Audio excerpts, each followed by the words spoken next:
ભરૂચ લોકસભા મત વિસ્તાર ઘણા સમયથી અનેક ગતિવિધિઓ, ખાસ કરીને એમાં રાજકીય ગતિવિધિઓથી છેલ્લા 5-6 મહિનાથી પ્રકાશમાં છે. એમાં ખાસ કરીને આપ પાર્ટીના લોકો એકદમ પેલું શું કહેવાય છે કે રાતોરાત બધી સત્તા કબજે કરી લઈશું એ વેમમાં ચાલે છે. એટલે ચૈતર વસાવા માનનીય ધારાસભ્ય ડેડિયાપાડા એની સાથે જે ઘટના ઘટી છે એને લઈને ચૈતર વસાવાને બાજુ પર રાખીને પાર્ટીને કેમ કરીને હાઇલાઇટ કર્યું, પાર્ટીને કેમ કરીને મજબૂત કરવી, આપ પાર્ટીને એ નીતિથી, એ ઉદ્દેશ્ય સાથે કોઈ ને કોઈ ઈસુદાન ગઢવી હોય, વકીલ શ્રી ગોપાલ ઇટાલિયા હોય કે પછી હમણાં દિલ્હીના જે મુખ્યમંત્રી અરવિંદ કેજરીવાલ આવી રહ્યા છે, ભગવત માન પંજાબના માનનીય મુખ્યમંત્રી આવી રહ્યા છે. આ લોકોનો ચૈતર વસાવા માટે કોઈ લાગણી નથી. મને ઘણા ટાઈમથી જોઉં છું ચૈતર વસાવા કે ચૈતર વસાવાના ફેમિલી સાથે કોઈ એમની જરા પણ લાગણી નથી.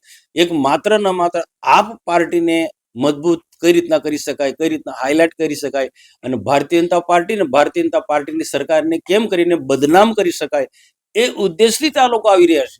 બાકી આખો મામલો જે છે કોર્ટનો મામલો છે, કાનૂની મુદ્દો છે.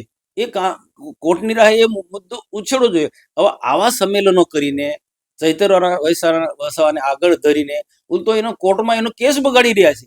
એમને ખબર નથી આવા બધા કાર્યક્રમો સરકાર પર આરોપ મૂકવાના ને આના કારણે ચૈતર વસાવાનો આખો કોર્ટ મેટર છે. એમાં એનો મુદ્દો એમાં એ વધારે ફસાઈ રહ્યો છે. તો એને ખરેખર બચાવવા માટે કાનૂની દ્રષ્ટિએ લડાઈ લડવી જોઈએ. પરંતુ આ સામે લોકસભાની ચૂંટણી આવે છે. લોકસભાની ચૂંટણી એમને રાતોરાત એવું સપનું આવ્યું કે આ લોકસભા અમે જીતી જઈશું, પણ એ ભૂલે છે. ભરૂચ લોકસભામાં 7 વિધાનસભા છે. 7 વિધાનસભામાંથી 6 વિધાનસભા ભાજપ પાસે છે અને એકમાત્ર ડેડિયાપાડા આપ પાસે છે. અને જે બાકીની તાલુકા પંચાયત, નગર પંચાયત, જિલ્લા પંચાયત બધી સીટો ભારતીય જનતા પાર્ટી સાથે છે. ગમે તેટલી આકાશ પાતાળ એક કરશે બધી પાર્ટીના લોકો, પણ ક્યાંય એ લોકો ફાવાના નથી. થોડીક હવા બનાવવા માટે આ પ્રયત્નો કરી રહ્યા છે. બંને જણ આવાથી કેટલો ફરક પડે એવું લાગે? એમાં કોઈ ફરક નથી પડતો. કોઈ કરતા કોઈ જરા ફરક નથી પડતા. આપણી વિધાનસભાની ચૂંટણી વખતે કેવું લાગતું હતું, બધાને એવું થયું કે એ લોકોને એવી એક હવા ઊભી કરી હતી ગુજરાતમાં. હવે તો આપ પાર્ટી ગુજરાતમાં સત્તા પર આવશે.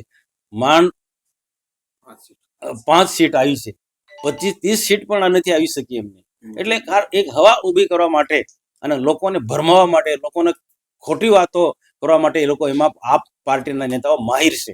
એ લોકોનું સાહેબ એવું કેવું છે કે ચૈતર વસાવાના સમર્થનમાં એ લોકો આવે છે અને સરકાર જે છે ચૈતર વસાવાને દબાઈ રહી છે. એ બાબતે એ મેં કીધું ને મારી વાતમાં કે આપ પાર્ટીના નેતાઓ ભારતીય જનતા પાર્ટી અને ભારતીય જનતા પાર્ટીની સરકારને બદનામ કરવાના આ બધા પ્રયત્નો કરી રહ્યા છે.